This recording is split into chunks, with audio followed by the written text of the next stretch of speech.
नमस्कार साथियों, इन दिनों आप सुन रहे हैं प्रेमचंद जी का उपन्यास निर्मला। आज का वीडियो शुरू करने से पहले आपसे एक ज़रूरी बात कहना चाहूँगी कि अगर आप आए हैं चैनल पर पहली बार तो प्लीज़ प्लीज़ प्लीज़ सब्सक्राइब करें, और अगर आपको वीडियो पसंद आता है तो लाइक और शेयर करना ना भूलें, और साथ ही साथ बेल आइकन ज़रूर प्रेस करें ताकि आने वाले वीडियोज़ के नोटिफिकेशंस आपको समय पर मिल जाए।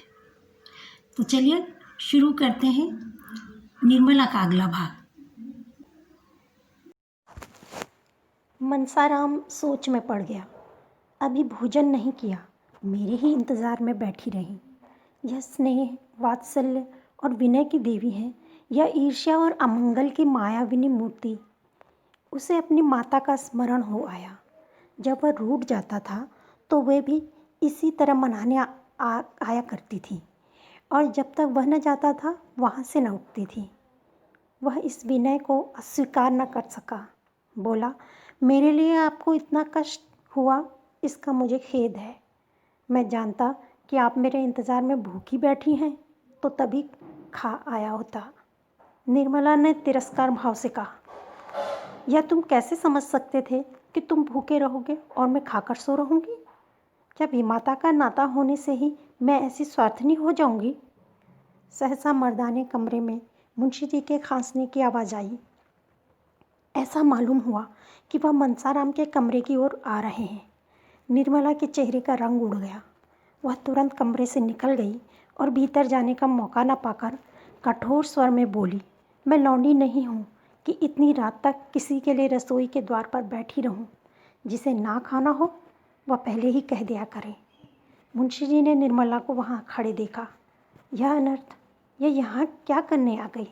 बोले, यहाँ क्या कर रही हो? निर्मला ने कर्कश स्वर में कहा, कर क्या रही हूँ? अपने भाग्य को रो रही हूँ। बस सारी बुराइयों की जड़ मैं ही हूँ। कोई इधर रूठा है, कोई उधर मुंह फुलाए खड़ा है। किस किस को मनाऊँ और कहाँ तक मनाऊँ? मुंशी जी कुछ चकित होकर बोले, बात क्या है? निर्मला भोजन करने नहीं जाते। निर्मला ने कहा, भोजन करने नहीं जाते, और क्या बात है? इस दफ़े मेहरी को न भेज, आखिर आप दौड़ी आई। इन्हें तो इतना कह देना आसान है कि मुझे भूख नहीं है। यहाँ तो घर भर की लौंडी हूँ, सारी दुनिया मुंह में कालिक पोतने को तैयार। किसी को भूख ना हो, पर कहने वालों को यह कहने से कौन रोकेगा कि पिशाचिनी किसी को खाना नहीं देती? मुंशी जी ने मनसाराम से कहा, खाना क्यों नहीं खा लेते जी? जानते हो क्या वक्त हो गया? मनसाराम स्तंभित सा खड़ा था। उसके सामने एक ऐसा रहस्य हो रहा था जिसका मर्म वह कुछ भी न समझ सकता था। जिन नेत्रों में एक क्षण पहले विनय के आंसू भरे हुए थे, उनमें अकस्मात ईर्ष्या की ज्वाला कहाँ से आ गई? जिन अधरों से एक क्षण पहले सुधा वृष्टि हो रही थी, उनमें से विष प्रवाह क्यों होने लगा? उसी अर्ध चेतना की दशा में बोला, मुझे भूख नहीं है। मुंशी जी ने घुड़क कर कहा, क्यों भूख नहीं है? भूख नहीं थी तो शाम को क्यों न कहला दिया? तुम्हारी भूख के इंतज़ार में कौन सारी रात बैठा रहे? तुम में पहले तो यह आदत न थी, रूठना कब से सीख लिया? जाकर खा लो। जी नहीं, मुझे जरा भी भूख नहीं है। तोताराम ने दांत पीस कर कहा, अच्छी बात है, जब भूख भूख लगे तब खाना। यह कहते हुए वे अंदर चले गए। निर्मला भी उनके पीछे हो चली। मुंशी जी तो लेटने चले गए। उसने जाकर रसोई उठा दी और कुल्लाकर पान खा मुस्कुराती हुई आ पहुंची। मुंशी जी ने पूछा, खाना खा लिया ना? क्या करती, किसी के लिए अन्न जल छोड़ दूंगी? इसे न जाने क्या हो गया है, कुछ समझ में नहीं आता। मुंशी जी बोले, दिन रात घुलता चला जाता है, दिन भर उसी कमरे में पड़ा रहता है। निर्मला कुछ न बोली। वह चिंता के अपार सागर में डुबकियां खा रही थी। मनसाराम ने मेरे भाव परिवर्तन को देखकर दिल में क्या क्या समझ लिया होगा। क्या उसके मन में यह प्रश्न उठा होगा कि पिताजी को देखते ही इसकी त्योरियाँ क्यों बदल गई? इसका कारण भी क्या उसकी समझ में आ गया होगा? बेचारा खाने आ रहा था, तब तक यह मास्टर न जाने कहाँ से फट पड़े। इस रहस्य को उसे कैसे समझाऊं? समझाना संभव भी है। मैं किस विपत्ति में फंस गई।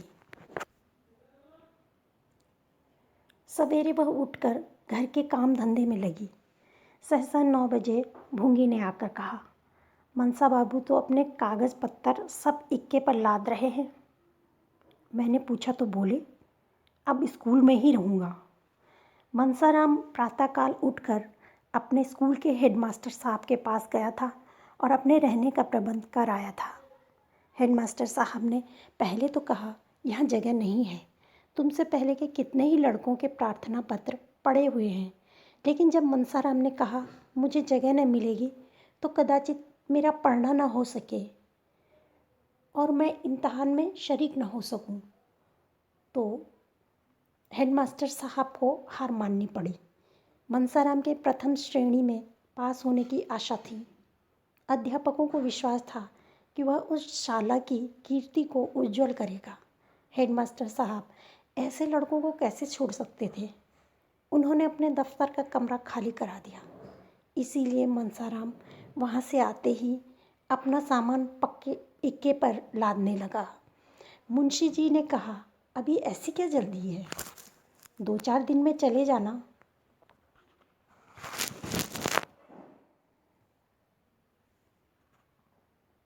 मैं चाहता हूँ तुम्हारे लिए कोई अच्छा सा रसोइया ठीक कर दूँ। वहाँ का रसोइया बहुत अच्छा भोजन पकाता है। मनसाराम ने कहा, अपने स्वास्थ्य का ध्यान रखना। मुंशी जी बोले, ऐसा ना हो कि पढ़ने के पीछे स्वास्थ्य खो बैठो।